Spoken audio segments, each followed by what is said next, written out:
साथियों नमस्कार, मैं हूं खीरोधर सोंधिया और आज मैं आपसे बात करना चाह रहा हूं कुछ। मेरे गांव में एक कहावत है कि एक दिन के खाए पड़वा नहीं मोटाए। इसका मतलब ये है कि मैं उन सारे अपने प्यारे बच्चों से, साथियों से कहना चाहूंगा जो विशेष तौर से 10वीं और 12वीं का एग्जाम जिनका नजदीक है, थोड़ा सा समय है, तो वो समय का सही सदुपयोग कर लें। ये नहीं कि जब परीक्षा आएगी तो मैं पढ़ूंगा या पढ़ूंगी। इसीलिए कहा जाता है कि एक दिन के खाए पड़वा नहीं मोटाए। जब रोज खाएगा थोड़ा थोड़ा करके तब वो शरीर में लगेगा, फिर वो परफेक्ट होगा। तो पढ़ाई का मेरा मतलब ये है कि अभी बहुत बढ़िया समय आपके पास है। आप इस समय का सदुपयोग करें और सारे सब्जेक्ट जो सब्जेक्ट, जैसे आप 11th-12th में अलग सब्जेक्ट लिए हुए हो और 10th में तो क्या होता है कि बहुत सारे सब्जेक्ट एक साथ होते हैं, तो सारे सब्जेक्टों का जो आपने नोट्स बनाया है उसको रिवाइज करना शुरू कर दीजिए। कहाँ पर क्या छूटा है, या जहां आप कहीं कोचिंग में जाते हैं या ऑनलाइन भी पढ़ रहे हैं, तो जहां पे कंफ्यूजन है उस बारे में डिस्कस करिए कि ये कुछ चीजें मुझे समझ में नहीं आ रही, इसको रिपीट करिए, बताइए। आजकल तो ऑनलाइन बहुत सारे यूट्यूब में आपके सब्जेक्ट से रिलेटेड बहुत सारी चीजें हैं, उन्हें आप उठा करके देख सकते हैं और पढ़ सकते हैं। बिल्कुल पढ़िए, यही एक वक्त है, यही एक समय है। पर अगर आपने ध्यान नहीं दिया, परीक्षा के समय आपने ध्यान देना शुरू किया, तो फिर सब कुछ गड़बड़ भी हो सकता है। कहते हैं ना, फिर पछताएगा जब चिड़िया चुग गई खेत। तो हमारे पास अभी समय है, आप अभी इस समय का उपयोग करिए और एकदम सब कुछ छोड़ के, विशेष तौर से अगर मोबाइल पे ऑनलाइन पढ़ते तो बेहतर है, वरना आप मोबाइल पे को साइड पे करिए और अपनी पढ़ाई पे ध्यान दे दीजिए। कहते हैं ना कि जिन बच्चों के सिर किताबों के नीचे झुके होते हैं, आने वाले समय में लोग उनके सामने झुके होते हैं। यानी आपकी पढ़ाई आपको उस काबिलियत पर, उस पोस्ट पर पहुंचाती है जहां पर सब लोग आपको सैल्यूट करते हैं। पर ये जो 10वीं और 12वीं के बच्चों का जो समय है, मैं विशेष तौर से उन्हीं बच्चों को बोल रहा हूं, क्योंकि ये एक ऐसा समय है जहां पे हम बहकते भी हैं, भटकते भी हैं। ऐसा मत करिएगा प्लीज। आपके मम्मी पापा कितनी उम्मीद करते हैं आप पर, कितना पैसा लगाते हैं, जो किताबें, जो ट्यूशन, जो व्यवस्था आप मांगते हो, जो खाना मांगते हो, वो ला करके आपको देते हैं कि मेरा बच्चा मुझसे बेहतर बने। और वो सारे प्रयास करते हैं। उनकी उम्मीदों पर पानी मत फेरना मेरे भाइयों। खूब पढ़ना, अच्छे से पढ़ना। अब पढ़ने की बात है तो जैसे कि मैंने आपको बताया कि नोट्स पे विशेष ध्यान दीजिए जो आपने लिखा है, और पिछले जितने पेपर्स आए हुए हैं उन पेपरों पर भी ध्यान दीजिए कि किस किस तरह के क्वेश्चन मार्क्स आते हैं, कितने मार्क्स के आते हैं, और उनको अलग से लगाना शुरू करिए। पिछले पेपर जो अगर आपको मिलते हैं, अनसॉल्व्ड क्वेश्चन मिलते हैं, उनको देख करके समझ लीजिए कि अब आप परीक्षा ही दे रहे हैं और उनको करना शुरू करिए। फिर चेक करिए कि आपने कितने क्वेश्चन सही किए हैं और कितने नंबर आपको मिल सकते हैं, और नहीं मिल सकते हैं, गड़बड़ हुई है तो कहां पर हुई है। इन छोटी छोटी बारीकियों पर ध्यान दीजिए। दूसरी बात, बहुत सारे बच्चे हड़बड़ाहट में पेपरों में बहुत जल्दी लिखते हैं। एकदम क्लियर होना चाहिए वर्ड्स आपका कि आप क्या लिख रहे हो। कहीं कुछ लोग लिखते हैं फिर ये काट करके फिर आगे बढ़ते हैं। इस तरह गंदगियां नहीं होनी चाहिए। नीट एंड क्लीन कॉपी होनी चाहिए, हाँ, बढ़िया लिखा होना चाहिए।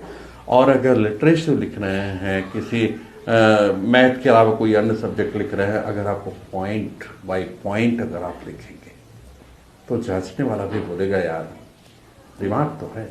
जैसे आपने किसी सब्जेक्ट पर एक पॉइंट लिखा कि फला फला का बर्थ यहाँ पे हुआ था, फिर उसके बाद उसने ये काम किया, तो उसके का पॉइंट बनाते जाए ना, तो लगेगा अरे अच्छा ये भी है, अच्छा इसने ये भी लिखा है, अच्छा इसको ये भी पता है, तो अच्छे मार्क्स मिलते हैं। आवश्यकता है आपको सिस्टमेटिक पढ़ने की। एक चीज और, पढ़ाई के साथ साथ में अपने लिए 1 से 2 घंटे का समय जरूर निकालिए, थोड़ा सा रिफ्रेश का। मैं तो बोलता हूं थोड़ा सा घूमिए, खेलिए, खेल में जरूर ध्यान दीजिए। उससे क्या है, आप एनर्जेटिक हो जाते हो, मन प्रसन्न हो जाता है, और हमारे जो ब्लड का संचार होता है, तंत्रिका तंत्र अच्छे से खुल जाते हैं और मन प्रसन्न हो जाता है, तो मजा आता है पढ़ने में। तो खेल को प्रतिदिन शामिल करिए, चाहे वो 1 घंटा आधे घंटे के लिए ही क्यों ना खेलिए, लेकिन खेलिए जरूर। इसके अलावा मैं उन सारे बच्चों के माता पिता से भी कहना चाहूँगा कि कोशिश करिए घर का वातावरण खुशनुमा हो, कोई टेंशन तनाव ऐसी स्थितियां निर्मित ना हो, उससे भी बच्चों में फर्क पड़ता है। तो एक बेहतर वातावरण उनको दीजिए और उन्हें सपोर्ट करिए। मैं जानता हूँ कोई भी माता पिता बिना सपोर्ट के नहीं रह सकता, हर चीज़ों में वो चाहेगा कि मेरा बच्चा बहुत आगे बढ़े और हर तरह का सपोर्ट करता है, पर एक मॉडली आपका भी उसको जो अगर सपोर्ट मिलेगा तो बच्चा बहुत आगे जाएगा, बहुत अच्छा पढ़ेगा। तो मेरा कहने का मतलब है कि एक अच्छा वातावरण, एक अच्छा माहौल बनाता है, माहौल बना करके फिर वो जो जिस काम को करता है वो बेहतर ढंग से कर पाता है। तो मेरे बच्चों, मैंने जो शुरू में कहा था कि एक दिन के खाए पड़वा नहीं मुटाए, हकीकत यही है कि अब आप सोचो कि परीक्षा के समय पढ़ेंगे तो कुछ नहीं होगा, सब कुछ निकल जाएगा। का वर्षा जब कृषि सुखानी। तो अभी समय है आपके पास, बढ़िया मेहनत लगन से पढ़ लीजिए, पढ़ लीजिए, पढ़ लीजिए। अगर आप 10वीं 12वीं में शानदार रिजल्ट ला दिए ना, आने वाले समय में 12th के बाद यही नीट, जेई और अच्छे अच्छे संस्थानों में आपको प्रवेश दिलाएगा और आपको आगे बढ़ने का रास्ता खुल जाएगा। तो पढ़ाई पे विशेष तौर से ध्यान दीजिए, खूब पढ़िए, आगे बढ़िए। बस एक अंतिम बात और बोलूँगा, परीक्षा में जाते वक्त बहुत सारे मैंने बच्चों को देखा है, बहुत सारा टेंशन तनाव लेके जाते हैं, अरे पेपर कैसे आएगा, कैसे। ठीक है ना, आएगा तो है ही पेपर, उसको चिंता छोड़ दो। आपने जो पढ़ा है उस पर कॉन्फिडेंस रखो, आएगा पेपर, आए बढ़िया, पहले उस पेपर को अच्छे से पढ़ लीजिए।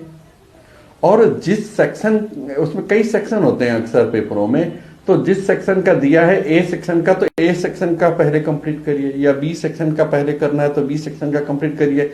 ये नहीं कि ए का पहले यहाँ किया, उसके बाद फिर बी का किया, फिर ए में आ गए। इस तरह में थोड़ा सा स्थितियां गड़बड़ाती है। तो जो पेपर में जो सेक्शन दिया हुआ है उस सेक्शन को कंप्लीट करते हुए आगे बढ़िए और बड़े इत्मीनान से। कोई हमारी जिंदगी नहीं चली जा रही है, गड़बड़ होगा तो देखेंगे, लेकिन हमारे पास आज और अभी ये वक्त है, हम इसको बेहतर माइंड से अच्छे से जितना समझ में आता है जो चीजें हैं अच्छे से लिखें, इस बात का ध्यान रखें। तो मुझे उम्मीद है मेरी बातें आपको समझ में आई है। और मेरे बच्चों, आप सबको मेरी शुभकामनाएं। खूब अच्छा पढ़िए, आगे बढ़िए, अपने मम्मी पापा का, अपने गांव घर का और देश का नाम ऊंचा रखिए। अपना बहुत बहुत ख्याल रखिएगा। अंत में फिर से ढेर सारी सफलता की शुभकामनाओं के साथ नमस्कार। और अगर आपको मेरी जानकारी अच्छी लगी हो तो मेरे चैनल को सब्सक्राइब करिएगा, लाइक कमेंट जरूर करिएगा कि मेरी जानकारी कैसी लगी आपको। बहुत बहुत धन्यवाद।